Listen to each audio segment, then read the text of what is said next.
shop rearranged for that style of production. But I was talking to my buddy Travis Evans this morning about just fishing back east all together, and it really reminded me of why I started to make swim baits, or these baits, however long ago. We started talking about squarebill fishing in North Carolina, and how it's a big thing back there, and it's a big thing on the Delta. I love to fish squarebills. That was all I fished was squarebills, because that was that and a jig. I could guarantee that sooner or later I would get a big bite. I would get my shot at a fish over 10. And I really dedicated a lot of time to that. It got me moving more towards longer rods in the Delta, because we have current, and those big fish will grab a squarebill and go right in the current. You can't catch up to them. So I adjusted my techniques to fit what I needed to do, but I would still get those fish, especially in early spring, that would eat the bait right on the bank, stay in water. Those big fish will get right up there, and I don't know if they're rubbing their belly on the rocks or the wood to loosen up the eggs. I've heard that. I'm not a biologist, I don't know. But they will get really shallow if they can. Eat up, eat crawdads, get ready, the whole deal. And I'd have them eat it and go right under the boat. And I lost some really big fish, just whooped my ass real fast. So I just wanted bigger hooks. I needed a bigger bait. I needed to get those fish in the boat. So a little hiatus in fishing for a while, and then I met my brother-in-law. He started dating my sister, and we started to fish together.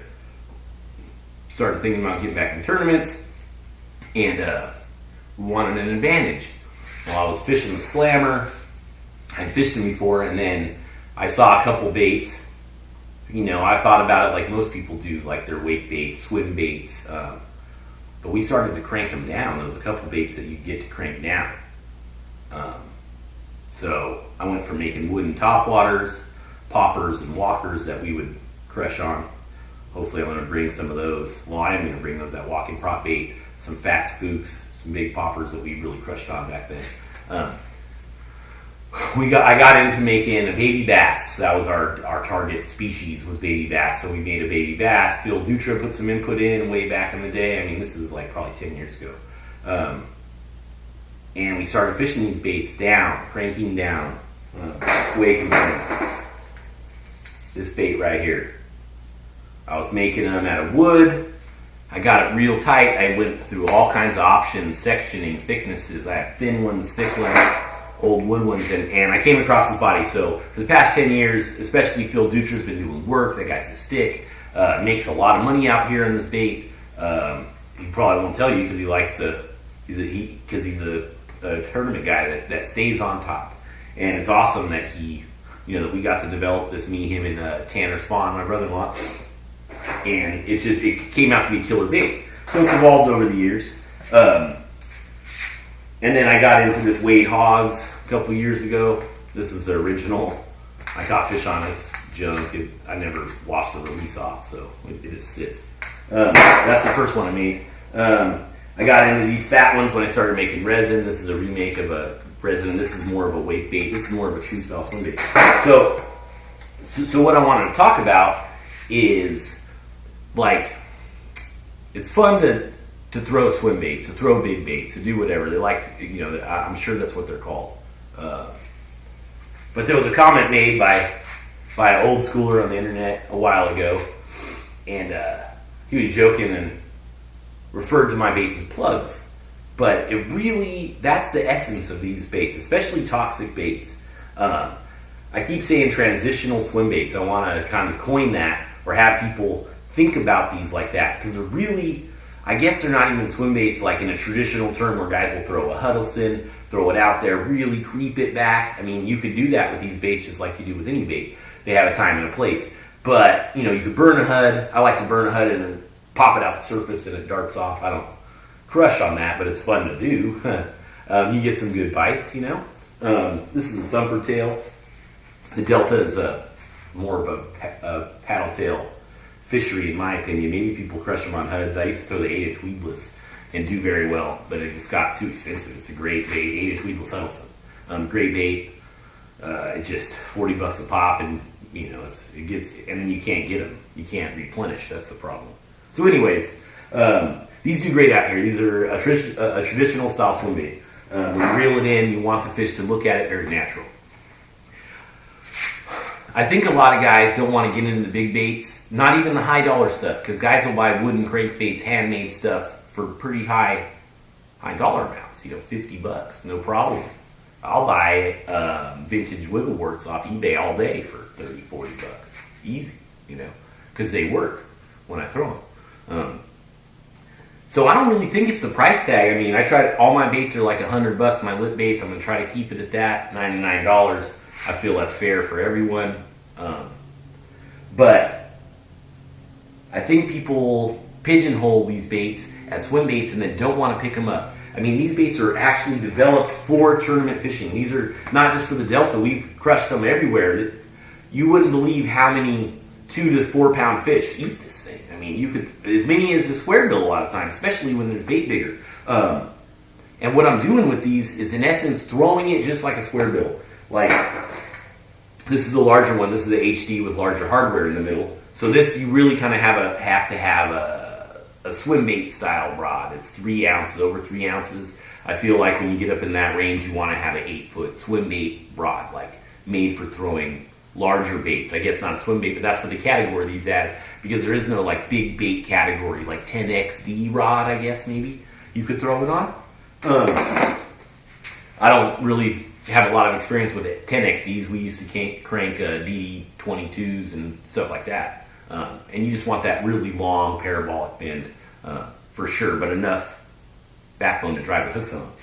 So for guys that want to pick up these baits, or they see baits that are wake baits only, and you know, and it's a small category of bait for you to throw only when you want to wake a bait, I mean, you guys are missing the bus, like straight up missing the bus. There's a lot of great wake baits out there that are made for waking, that crush, you know, like straight up. The Wake Junior, Slammer, Matt Lures has great wakes. Brock has great wakes. Piz makes the Beast Wake, and I think he has a Rat Wake. You know, a lot of guys make wake baits that are really good. But really, these baits were developed to crank down. That's what we made these to do, to crank under the surface and fish it in a reactionary style. I catch fish slow rolling these sometimes, like over the top of stuff, just like you would a spinnerbait. But I'm gonna try to cut in footage.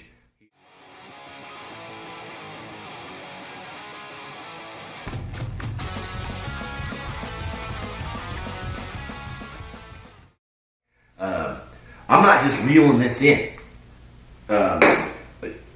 You're cranking it down, getting it down in the weeds, tearing it out of the weeds, burning it.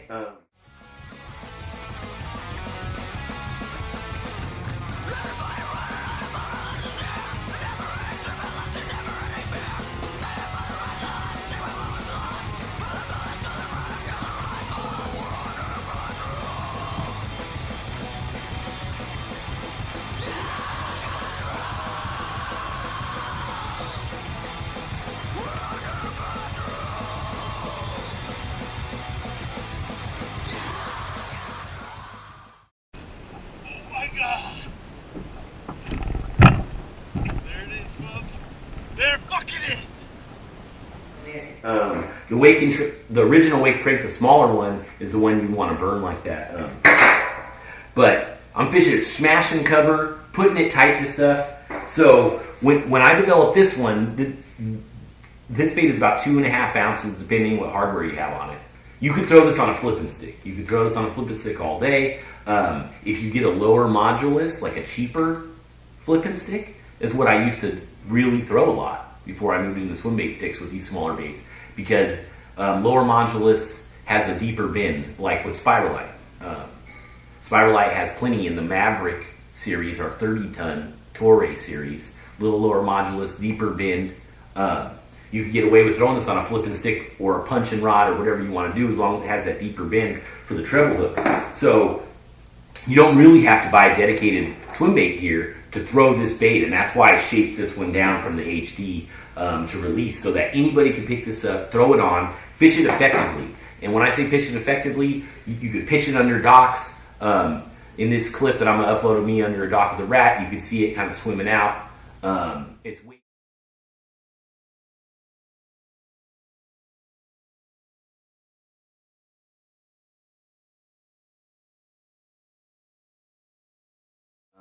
It's waking, but the approach is more of a power fishing approach. Getting right in their face, smashing it off a piece of wood, smashing it off a pylon on a dock, getting into those weed beds and ripping it out.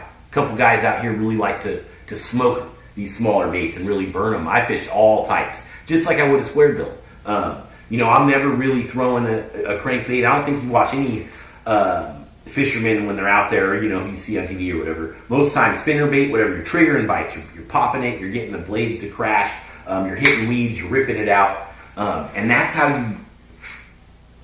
you effectively fish these baits. And really, they cost more, but I'm throwing this on 25-pound line. It's not like you're cranking with a squarebill of 15-pound in a laydown. And also, if you don't throw big baits, I'm sure you've heard about drawing power. The larger the bait, the more the fish will move to come out and get that meal a lot of times. So with these bigger baits, when you're around that cover, it's an advantage, in my opinion, to be throwing these, especially if you have a bigger prey species or if they're schooled up. When they're schooled up, you'll really get a competitive nature going, and this will really fire them up a lot of times. They'll really come out and just crush, I stay here on the Delta. I love it. I love this place. I love fishing here. It's horrible. I should want to leave and fish other places, but I used to do that when I was young. But I'm gonna have to start traveling because I have to show you guys. Like Clear Lake, my guys have been up there, and a lot of the guys that throw my baits, traditionally in the past, they like to keep it a secret because they're tournament guys. So, and that's fine with me. I love that. Actually, I love that guys really like my baits enough to want to not tell anyone. It's a compliment, in my opinion. So, but at Clear Lake, these have boated 8-pounders, 10-pounders, and weighed hogs. And the story with that was the guy told me that he was throwing a big squarebill, big KVD squarebill. He noticed they were on that gill profile. He was eating them, and he traditionally didn't throw swim baits. He actually didn't buy it. My brother-in-law and someone else put together and bought it for him for his birthday. He didn't want to spend the $100, but he liked the bait. So he was catching these gill eaters. Switched over and said, you know what, Caesar told me, because you don't have to throw these all the time. I told him, don't throw it all day and break your arm. Pick it up when you think dang, I should be throwing a swim bait right there. That's really when you should be throwing this. So boom, boom, boom, he put 2 and 2 together, crushed a 10-pounder. First time really throwing this bait. Because it has that draw power. It matches the profile of the bait a lot of times. These bigger fish don't have to eat a bluegill that's real small. So when I'm saying transitional swimming, all this rat has this lip. This has this lip. They come over the cover just like a squarebill. And this is my box that I carry just for cranking. These are just the baits I like to have in my boat. They're not all squarebills. But I have baits like this Norman's Little Inn is a great bait. It's not a traditional squarebill. It's not a big bill. So it acts a little different when it reflects off stuff. This is better in weeds. But I could translate into that. I think that's more of this style, more finesse, smaller lip, tighter wiggle. And then you could get in, well, this is a wake, but these big buoyant balsa bees that I have, these Bagleys. I mean, that's kind of a fat profile like that, really buoyant. But when you get into these bigger lipped, more buoyant baits, they come on the cover just like a squarebill. Boom, deflects off, rolls sideways. Boom, deflects off, goes sideways. Comes over the top. You're not going to snag it. I mean, these baits, I'm throwing right in the stuff. I'm not just throwing on the edges of the grass. I mean, I made a comment online the other day of sometimes I pull weeds off my bait every day because I have or every cast because it's a weedy environment. So, you have to think about these baits, I think, in more of a traditional, conventional reaction bait mindset. I've got some baits to some guys that fish on top tours, and they do okay with them. But I really think that people, they have a misconception maybe about these baits that you throw them like a swim bait or you swim them real slow. A lot of times I'm smoking this thing. I'm trying to get it snagged up. I'm grinding in the rock. The lip is messed up like it is on your Squarebills, like it's just ground down and chewed up from banging rocks, from grinding in the rocks. Especially if you have heavier line. Like if you get snagged, most of the time you're going to go in and get this bait, and you have the line to worry about not snapping off. If that 8-pounder comes out and grabs this bait and dives back in the laydown, dives back under a dock, instead of having 15, 20, you're most likely, if you want to step up, throw 30-pound P-line PF. It's a copolymer, it's thin. It's about the same diameter as 20-pound big games, but it has less stretch. And you can seesaw those fish around cover because they're hooked up. You got 1/0 trebles on this HD instead of size 2, I think about them the same way as a Squarebill. On Squarebills, I like round ends for those slappers, for the fish that just come up and slap and you have to hook them on the face. The round ends catch them, so I'll throw these. The KVD style hooks, I guess you would say. I prefer the ST56s with the steep bend in them, whatever, the kink. Those are great hooks too, ST46, ST56, KVD, triple grip style. I throw those a lot too, especially when they're smoking it, because I think those hold a little better. But it's the same concept as with these crankbaits that I transition to. I fish the same banks at the same time, and I'm throwing these baits in almost the same manner. But they have more draw power, and they're more versatile, in my opinion. You could do so much more with them. It has this real nice soft tail. I could just rave about these because of what they've done for my fishing. Like, these baits were made for us to have an advantage over everyone else in tournaments. And I got on Swimbait Underground. My boys at Swimbait Underground back in the day, and I just started posting pictures of the fish I was catching on my prototypes and stuff. And then that's how I came about selling them, and it morphed into what it is about to become today. I had a lot of baits to bring to the table, and I built a lot of different baits. I'd say this is more of a traditional style swim bait, weight bait, big, clunky, on the surface, draws them up. But when you step down into this stuff, man, I think people, the Northeast guys that fish the packs and the other crankdown baits, I think they get it. It's a thing there. But other places, it's just, I think it's like you're speaking a foreign language when you're talking about this.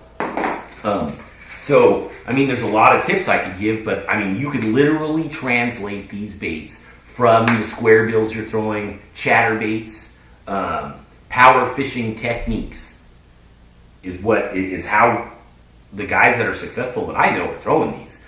I do a lot of slow rolling when it gets cold and pausing it, because you could also substitute it for a rip bait because it has that longer, slender profile. These actually that I'm showing here are going to get sent out, but these were made weighted down. So these are kind of like if you put some spin dots on a flat-sided Squarebill. In the winter, that is a lot better. Tighter wiggle, put some bigger hooks on this. Reel it slower, you're going to get that little bit tighter of a wiggle maybe, or tie direct. You could always tie direct on baits, and that'll kind of take a little bit of the head knot out and let it just sit there. Add heavier hooks, add a spin dot. And then you have this larger profile. When you really look at it, that's the size of a 7-inch shiner, herring, all these different things.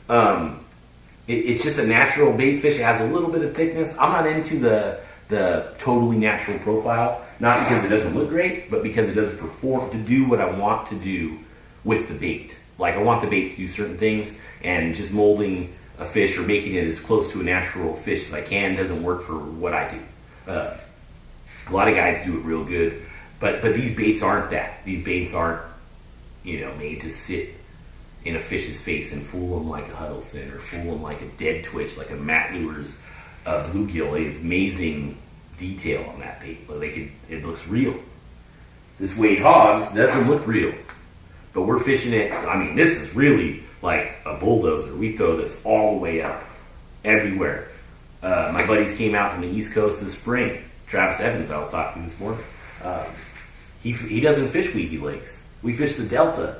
In Mars, raining. It was killer time, tough, but we had a one good day that it all clicked, and we all put decent fish in the boat. Some 9s, some 8s, 6s, and 7s. We crushed them that day, and it was all in this, throwing it way up in there. I mean, over tulies, through wood, through whatever. You put it up in there. You put it up in the cover. But when they're getting on those transition banks, especially the guys that have rocky banks, all those different things, You could throw a red version of these, but you'd be surprised grinding that bigger bait through the rocks like that and then letting it float up. Just they chunk it, dude. They will chunk this style bait. That smoke it, and you'd be surprised how small fish, especially spots and smallies. Spots and smallies will just absolutely crush. Well, largemouth too, but they're really aggressive. And when you bring this through, they're not playing around. They haven't seen it. They haven't seen this technique is another thing. But I'm going to try to do, I just wanted to emphasize this. I don't know how much it'll help. It's 20 minutes of me babbling about this, but like the guys that are fishing tournaments, fishing conventional, like to power fish. Don't like the idea of slow rolling a swim bait to get that big bite. That's me. You need pick up one of these baits. Of course, I want you to pick up some toxic baits, especially next year. But there's other baits that do so. To tell you the truth, I don't know all the crank down baits, and I don't know how they fish. So I can't really recommend. But I know there's plenty of guys out there that do it. Rago, Matt Lures, like I said, Pat's baits, all over. Piz has some crank down baits. Mike Shaw has slammers that crank down. Mickey Ellis 316, pretty sure his new Wake Junior is tuned to crank down a little bit. These are tuned to crank down with Squarebill 4 feet, 5 feet. These aren't just cranking down a foot under the surface. These are made to really get down and crank. Some have Wake options. Next year I'll have a lot more options, so I'll be able to make more. But I mean, these baits are down to get down there. Next year I'll even have some that are medium divers that to this wiggle work that I've made prototypes of, and guys have fished a lot, but I only have so much time now with the regular job. But with this longer bill getting down into the 8-foot regions, that's a good wiggle work there. But anyways, I'm gonna wrap this up. But I'm really gonna be on a campaign to push this transitional swim bait thing. And you call them plugs, call them big power fishing lures. Guys ain't scared to throw these big Squarebills they have out now.